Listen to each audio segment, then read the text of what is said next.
அனைவருக்கும் வணக்கம். இந்த வீடியோ பதிவில் நம்ம பார்க்க போகிறது, உங்களுக்கு ரொம்ப பிடிச்ச நபர், உங்ககிட்ட நல்லா பேசிகிட்டு இருந்த நபர் ஏதோ ஒரு சண்டைனால் இப்போ உங்களை பிளாக் பண்ணி வச்சுருக்காங்க. நீங்கள் அன்பிளாக் பண்ணுறதுக்கு கேட்டு கெஞ்சிருப்பீங்க, வேறு நம்பர்லேருந்து கால் பண்ணியிருப்பீங்க, மெசேஜ் பண்ணியிருப்பீங்க, நிறைய முயற்சிகள் எடுத்தும் அந்த நபர் திரும்ப உங்களை பிளாக் பண்ணிக்கிட்டே இருக்காங்க. அப்படின்னா இனிமே நீங்கள் அவங்கள தேடி போக வேண்டிய அவசியமே கிடையாது. இதை மட்டும் நீங்கள் ஒரு முறை செய்தால் போதும்.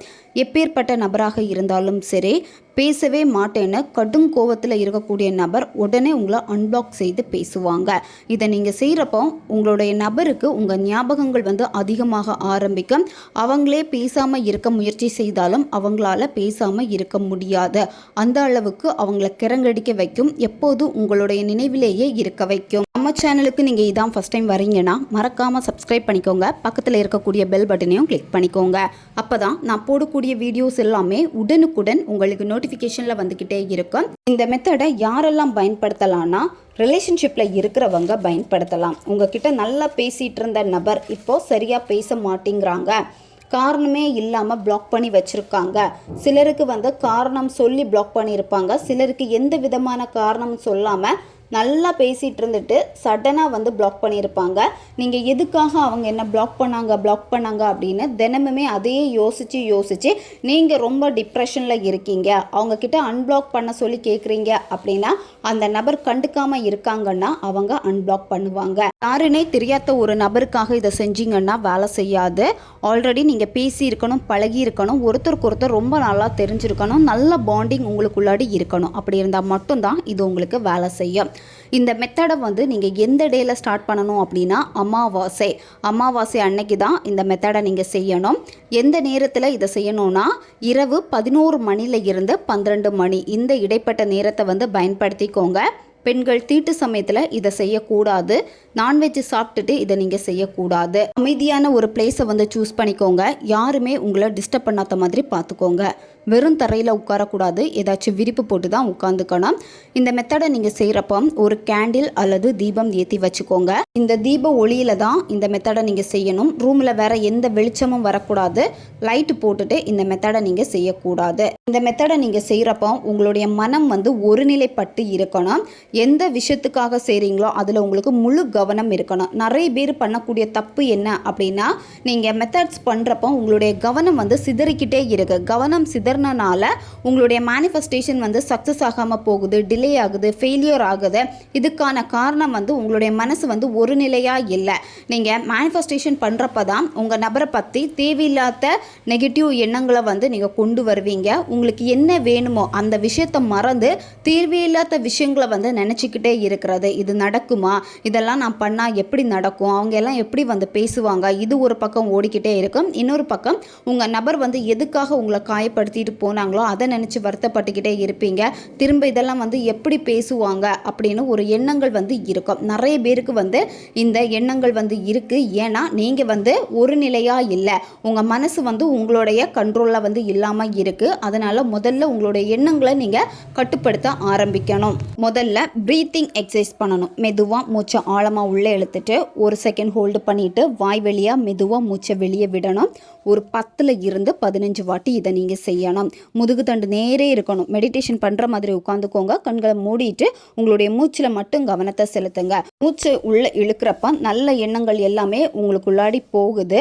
வாய் வழியாக மூச்சை வெளியே விடப்போ தேவையில்லாத நெகட்டிவ் எண்ணங்கள் அத்தனையும் நீங்கள் வெளியேற்றுறீங்க. இதை மனசில் வச்சுட்டு நீங்கள் இந்த ப்ரீத்திங் எக்ஸசைஸ் பண்ணணும். பண்ணி முடிச்சதுக்கப்புறமா கொஞ்சம் நீங்கள் ரிலாக்ஸ் ஆவீங்க. ரிலாக்ஸ் ஆகிட்டு அதுக்கப்புறமா யார் உங்களை அன்பிளாக் பண்ணணுமோ அந்த பர்சனுடைய ஃபோட்டோவை பாருங்கள். அவங்க ஃபோட்டோ மொபைலில் இருந்தால் கூட ஓகே தான். ஃபோட்டோவை பார்த்துட்டே அந்த நபர் கூட பேசின நல்ல நிகழ்வுகளை எல்லாமே ஹாப்பியாக நீங்கள் நினச்சி பார்க்கணும். இப்போ உங்களுக்கு நடந்த மாதிரியே அந்த உணர்வு நிலைகளை நீங்கள் கொண்டு வரணும். வைப்ரேஷன் கரெக்டாக நீங்கள் கொண்டு வரணும். இப்போவும் இதே மாதிரி தான் இந்த நபர் உங்ககிட்ட பேசுகிறாங்க, அடிக்கடி கால் பண்ணுறாங்க, மெசேஜ் பண்ணுறாங்க, உங்களை எப்போவுமே தேடுறாங்க. இந்த மாதிரி உங்களுக்கு என்ன வேணுமோ, அவங்க எப்படி உங்ககிட்ட நடந்துக்கிட்டாங்களோ அந்த விஷயங்களை நீங்கள் ஹாப்பியாக நினச்சி பார்க்கணும். நினச்சி பார்த்துட்டு அதுக்கப்புறமா ஒரு பிரியாணி இலை எடுத்துக்கோங்க. பிரியாணி இலைன்னா பேலீஃப். அந்த பிரியாணி இலை முழுமையாக இருக்கணும். புள்ளிகள் இருக்கக்கூடாது, ஓட்டையாக இருக்கக்கூடாது, கிழிஞ்சு போய் இருக்கக்கூடாது. சுத்தமான இலையை நீங்கள் எடுத்துக்கோங்க. எடுத்துட்டு என்ன பண்ணணும்னா, இப்போது உங்களுக்கு வீடியோ ஸ்க்ரீனில் வரும் பார்த்துக்கோங்க. ப்ளூ கலர் பென் வந்து பயன்படுத்திக்கோங்க. யாருக்கு செய்கிறதா இருந்தாலும் சரி, ரிலேஷன்ஷிப்பாக இருந்தாலும் சரி, நண்பர்களுக்காக செய்கிறதா இருந்தாலும் சரி, ஒன் சைடு லவ்வுக்காக செய்கிறதா இருந்தாலும் சரி, பெற்றோர் குழந்தைகளுக்காக, குழந்தைகள் பெற்றோர்களுக்காக செய்கிறதா இருந்தாலும் சரி, இந்த மாதிரி யாருக்கு செய்கிறதா இருந்தாலும் சரி, ப்ளூ கலர் பென் வந்து பயன்படுத்திக்கோங்க. ஃபஸ்ட்டு உங்கள் பர்சனுடைய பேரை வந்து எழுதிக்கோங்க. அதுக்கப்புறமா 191961 இந்த நம்பரை எழுதணும். அதுக்கு கீழே உங்கள் பேரை வந்து நீங்கள் எழுதிக்கோங்க. இதில் உங்கள் பர்சனுடைய பேரை எழுதுகிறப்போ மொபைலில் நீங்கள் எப்படி சேவ் பண்ணி வச்சுருக்கீங்களோ அந்த பேரை தான் நீங்கள் இதில் வந்து எழுதணும். சிலர் வந்து வெறும் சிம்பிள் வந்து போட்டு வச்சுருப்பாங்க. நீங்கள் என்ன சிம்பிள் கொடுத்துருக்கீங்களோ அந்த சிம்பிள் கூட சேர்த்து நீங்கள் போட்டுக்கோங்க. உங்கள் நேம் வந்து எழுதிவீங்கல்ல, இதில் உங்கள் நபர் உங்கள் பேரை வந்து எப்படி சேவ் பண்ணி வச்சுருக்காங்களோ அது உங்களுக்கு தெரியும் அப்படின்னா அந்த பேரை தான் நீங்கள் வந்து எழுதணும். அவங்க என்ன நேமில் வந்து உங்கள் பேரை சேவ் பண்ணி வச்சுருக்காங்கன்னு தெரியலன்னா உங்கள் பேரையே வந்து நீங்கள் எழுதுங்க. அல்லது உங்கள் நபர் உங்களை எப்படி கூப்பிடுவாங்களோ அந்த பேரை வந்து நீங்கள் எழுதிக்கோங்க. இதை நீங்கள் எழுதுனதுக்கப்புறமா இந்த இலைக்க பேக் சைடில் வந்து அன்பிளாக் மீ இமீடியட்லி அப்படின்னு எழுதிக்கோங்க. சரியா? அன்பிளாக் மீ இமீடியட்லின்னு எழுதிட்டு அதுக்கு கீழே வந்து உங்கள் பர்சனுடைய மொபைல் நம்பருடைய கடைசி 4 டிஜிட் நம்பர், அதாவது மொபைல் நம்பருடைய லாஸ்ட்டு 4 இலக்க நம்பர். சரியா? அந்த 4 எண்களையும் வந்து நீங்கள் எழுதிக்கணும். எழுதிட்டு அடுத்து என்ன பண்ணணும்னா இந்த பே லீஃபை வந்து உங்களுடைய இடது கையில் வச்சுட்டு வலது கையை இந்த பே லீஃபுக்கு மேலே வச்சுக்கோங்க. அப்போது நடுவில் 2 கைகளுக்கு நடுவில் உள்ளங்கையில் வந்து இந்த பே லீஃப் இருக்கும். வச்சுட்டு இதயத்துக்கு பக்கத்தில் கையை வச்சுட்டு முதுகுதண்டு நேரே இருக்கணும். கண்களை மூடிட்டு உங்கள் நபர் வந்து உங்களை அன்பிளாக் பண்ணிட்டாங்க, வாட்ஸ்அப்பில் அன்பிளாக் பண்ணிட்டாங்க, அல்லது காலில் வந்து அன்பிளாக் பண்ணிட்டாங்க. உங்களுக்கு என்ன ஆப்பில் வந்து அவங்க அன்பிளாக் பண்ணணும்னு நினைக்கிறீங்களோ அதை வந்து நீங்கள் நினச்சிக்கோங்க. நினச்சிட்டு அன்பிளாக் பண்ணிவிட்டு உங்ககிட்ட வந்து அவங்க பேசுகிறாங்க.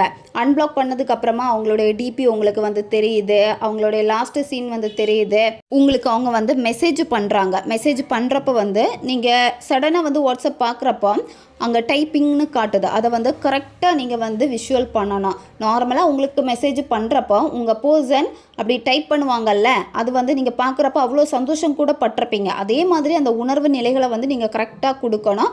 அவங்களே வந்து பேசுகிறாங்க இந்த மாதிரி ஹாப்பியாக நினச்சி பார்க்கணும். உங்களுக்கு அவங்களே கால் பண்ணுறாங்க, கால் பண்ணி நல்ல விதமாக உங்ககிட்ட பேசுகிறாங்க. இந்த மாதிரி நீங்கள் ஹாப்பியாக நினச்சி பார்த்துட்டு அடுத்து என்ன பண்ணணும் அப்படின்னா இந்த பே லீஃபை வந்து ஒரு 3 வாட்டி கிளாக் வைஸ் ஆன்டி கிளாக் வைஸில் உங்களுடைய வலது கையால் லைட்டாக வந்து ரொட்டேட் பண்ணிக்கோங்க. அதாவது உங்களுடைய கைக்குள்ளாடி இந்த பே லீஃப் வந்து இருக்கும். இடது கைக்கு மேலே பே லீஃபை வச்சுட்டு வலது கையை மேலே வச்சுருப்பீங்க. அப்போ அந்த வலது கையால் வந்து 3 வாட்டி கிளாக் வைஸ் 3 வாட்டி ஆன்டி கிளாக் வைஸ் இந்த மாதிரி ரொட்டேட் பண்ணிவிட்டு இந்த பே லீஃபை எடுத்துக்கோங்க. எடுத்துட்டு உங்கள் பர்சனுக்கு பிடிச்ச பர்ஃப்யூம் தெரியும் அப்படின்னா அந்த பர்ஃப்யூம்னால் வந்து நல்லா ஸ்ப்ரே பண்ணிடுங்க. சரியா? ஃப்ரண்ட்டு பேக்கு 2 பக்கமும் வந்து நீங்கள் நல்லா வந்து ஸ்ப்ரே பண்ணிடணும் அந்த இலைக்க மேலே. அப்படி தெரியலைன்னா ஏதாவது ஒரு வாசனை திரவியம் வந்து நீங்கள் பயன்படுத்தலாம். புனுகு, அத்தர், ஜவ்வாது இந்த மாதிரியான ஏதாவது ஒரு வாசனை திரவியத்தினால நல்லா தடவிட்டு அதுக்கப்புறமா இந்த இலையை வந்து நீங்கள் என்ன பண்ணணும்னா தூங்குறப்போ உங்களுடைய தலகாணிக்கு அடியில் வச்சுட்டு நீங்கள் தூங்கணும். 3 நாட்கள் தலகாணிக்கு அடியில் அப்படியே இருக்கட்டும். அமாவாசை முடித்த 3ஆம் பிறை வரும் தெரியுமா? அந்த நாளில் ஈவினிங் 6 மணிக்கு மேலே நீங்கள் பிறையை பார்த்துட்டு இந்த பே லீஃபை வந்து எரிச்சிருங்க. எரித்து சாம்பலை காற்றில் ஊதி விட்டுருங்க. 3 நாட்களுக்குள்ளாடி அவங்க அன்பிளாக் பண்ணி பேசுவாங்க. உடனே ரிசல்ட்டு கிடைக்கும். அவங்க அன்பிளாக் பண்ணதுக்கப்புறமா நீங்களாக தேடி போய் பேசக்கூடாது. அவங்களா உங்ககிட்ட வர்றது வரைக்கும் நீங்கள் கொஞ்சம் வெயிட் பண்ணுங்கள். ரொம்பவும் எளிமையான ஒரு முறை தான் இது. தேவைப்படுறவங்க இதை பயன்படுத்திக்கோங்க. 100% வேலை செய்யும். வீடியோவை தேவைப்படுற உங்கள் ஃப்ரெண்ட்ஸுக்கும் ஷேர் பண்ணுங்கள். அவங்களுக்கும் இது உபயோகமாக இருக்கும். அடுத்த ஒரு வீடியோ பதிவில் சந்திக்கலாம். நன்றி.